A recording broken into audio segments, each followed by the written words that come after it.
How can we unlock our potential? I'm Kate Sade. The Inspired CEO starts now.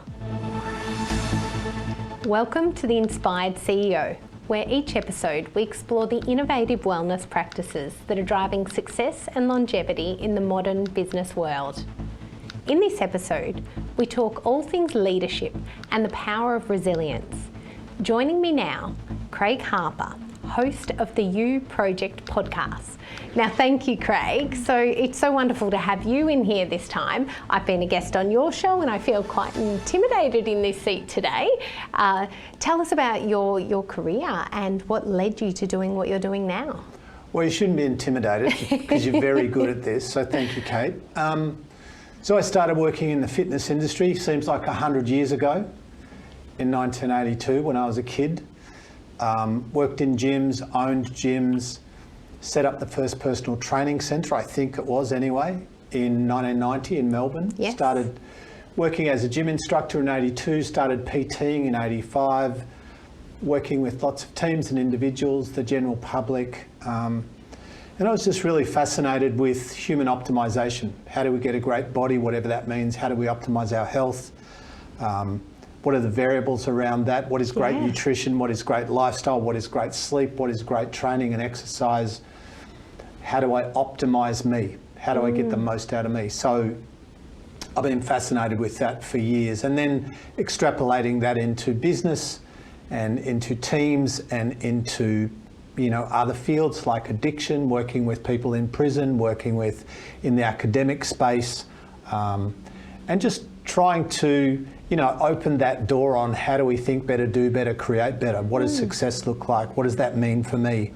It means different things for different people. And so I've been, because I was a morbidly obese kid, so not a great student, not a great athlete, not genetically gifted, not brilliant, couldn't dance, couldn't sing. So I've always been somebody that's had to be, I guess, reasonably driven to optimise what I had, because so for me, mediocrity was my superpower. So I was quite motivated because I wasn't so gifted. I think if I was really gifted and I had great genetics and I was brilliant, I probably would have been lazy.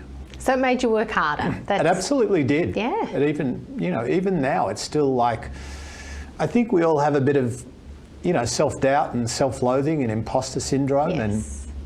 And I'm 60 and I've owned multiple businesses, employed hundreds of people and done lots of fun things and written books and spoken all over the world. And I still think I'm an idiot most days. So how do you sustain your peak performance? What is it that you practice every day that really allows you to show up? Yeah, that's a great question. So I think a lot of us live somewhat unconsciously. And by that, I mean, we tend to do a lot of things that don't work. We simultaneously, if we ask somebody, would you like to be healthier, stronger, more functional, less back pain, lower blood pressure? A lot of people will say yes, while at the same time doing things on a practical daily basis that are essentially a form of self-sabotage. So for me, I think the quality of our behaviours is often a reflection of the quality of our questions, and the quality of our behaviours dictates our outcomes to an extent. So I can't get better genetics. Yes. My genetics are set. So I go, well, with my genetics at my age, with my goals, with my values, what's the best way for me to eat? What's the best way for me to exercise and move my body? What's the best kind of lifestyle for me? So really personalising it to you, not that generic advice that's out there. 100%. Yeah. And the thing is that what will work for me, I say this to people all the time, look, don't do what I do because you're not me. Yes. But there is broad advice that we should all perhaps tap into and consider. But then I think optimally what is better for everyone is trying to figure out what works for you personally. Yes. Your physiology, your psychology, your emotions, your lifestyle, your relationships, your wants and needs. It's like, I haven't had a job since I was 26. Yeah. Most people wouldn't like that because there's a lot of uncertainty and unknown and unfamiliarity in that. I eat 2 meals a day, but that's not what I would suggest for most people because that works for me, but it wouldn't work for a lot of people, as you well know. Yes, and I've heard you talk about this before with the intermittent fasting, and it's not for everyone, and there is 100%. These concerns about protein, but it's about managing your own goals and expectations. And well, your body's brilliant. Your body is a biofeedback system. It's always talking to you, and I think it is really important that we connect with our body, that we pay attention, you know, because your body is always trying to communicate with you. And to our own detriment, sometimes we just put our fingers in our metaphoric ears and just keep eating or keep drinking, or, you know, and like I had a talk with a guy this morning who's 47, and I said, in a minute, you're going to be 50. Oof. And, you know, it's like that. Yeah. And what do you want your body, your life, your relationships, your job, your emotional, mental state, what do you want them to be in 3 years? And by the way, it goes quickly. And so, you know, we can be very reactive, not proactive, and that's not a great way to be. It's interesting you say that, because I've heard the analogy that we're the only mammals on the only organism on the planet that knows that we are going to die. Yet we don't do anything really proactive about that, or making decisions. Yeah. And part of that is because we love instant gratification. Right. We love a quick fix. We love a magic pill. You know better than most people that there is no quick fix with health. Yes. And so part of the struggle is I want to be healthy, fit, optimal, strong, functional, creative, productive. I want all of that. But also I want instant gratification. That's the problem. Like some people want the destination, but they don't want to take the journey. And your role is motivating people. You go out there, do corporate wellness speaking. How do you, I guess, get the attention of these people to actually stand up and take action rather than to just sit back in the armchair and listen? Yeah. Honestly, I would love to say that I do that. Like, I think, like you and like even this show, what it is, it's a prompt. Now, what people do after the show, you can't control, I can't control. So my job as a presenter, educator, speaker is to turn up, share thoughts and ideas and information which I hope will be relevant, maybe tell a story or two, maybe create some connection and rapport, and hopefully create a good experience for people. But at the end of the day, it's up to them what they do next. Like, I can't change anyone. I can influence and I can support and I can encourage and I can help people. But I can't get out of bed for them tomorrow. I can't be disciplined for them. I can't make great decisions for them. You know, motivation is great, but it's temporary. Yeah, and this is, so part of your studies into metacognition. What have you found? Yeah, so metacognition is essentially the science or the area of thinking about thinking. Yes. Mine is part of that is more specific, is thinking about how people perceive and process you. But just back to metacognition is just thinking about, why do I think the way that I do? Where do these beliefs come from? Where do these decisions come from? And starting to be more self-aware in that space and recognising, you know, does the way that I think help me or sabotage me? Am I an overthinker? Is it chaos in there? Yes. You know, where does that come from? What is that about? And quite often that overthinking and that chaotic mindset is a byproduct of fear. And so it's then, well, what am I scared of? And so being scared is not bad or weak. Being scared is normal. It's human. But we have the opportunity to be brave, to be courageous. Because some of the things that we need to do to live our best life or be our best self, whatever that means, some of that stuff is uncomfortable and hard. It is, and you've worked in the area of addiction treatment as well. So how would you help someone who does suffer from addiction to really to be brave?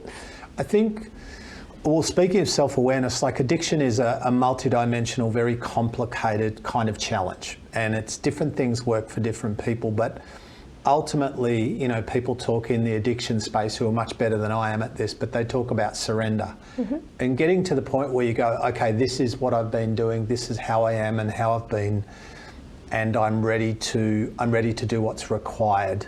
I'm genuine. There's no more BS. There's no more, oh, it's not my fault. There's no more fibbing and lying. It's just where you get to the point where you go, I'm the problem, and that's okay. That's not self-loathing. That's just honesty. No one's making me drink or use. And I need help. And is that ego that often gets in the way to let that guard down, or what is it? Yeah, what I think it's ego and fear. It's like, here's the thing, like, we're all flawed. I'm flawed. Yeah. Like, I get stuff wrong every day.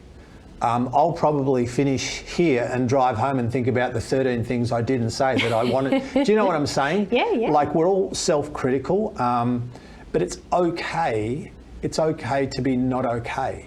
And the beginning of healing and transforming is to acknowledge where you're at truly and go, all right, this isn't where I want to be, but nonetheless, this is where I am. And if you can't acknowledge it, you can't change it.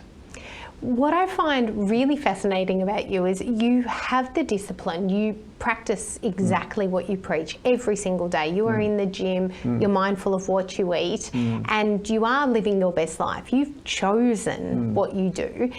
And now you're studying the thinking about the thinking. Yes. So what got you to that space, and what have you learned? Like, how do you get the best out of yourself, or how do you want to get the best out of yourself? Okay, so I have a really easy formula, and that is, for me and for others that I work with, I say, let's identify your values. What are the things that matter most to you? That might be family, that might be health, that might be security, that might be being of service to others.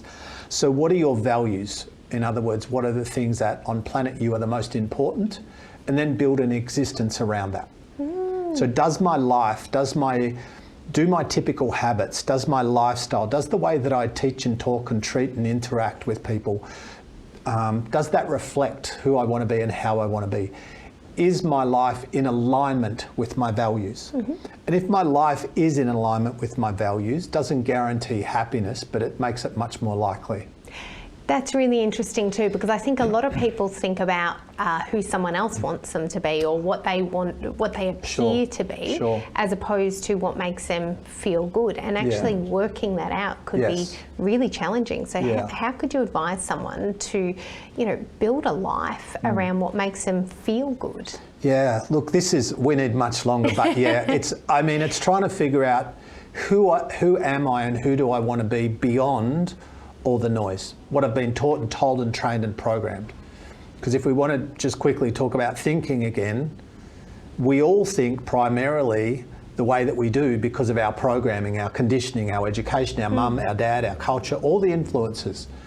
But the beginning of real consciousness is to recognise your lack of consciousness. That makes sense. So, well, thank you very much, Craig Harper, and I look forward to tuning into another episode of the You Project podcast. You've always got some really great guests and lots of insights there, so thank you again for joining us here. And back to Ticker. We will be back here soon with our next guest. You're watching Ticker. We'll have more in just a few minutes.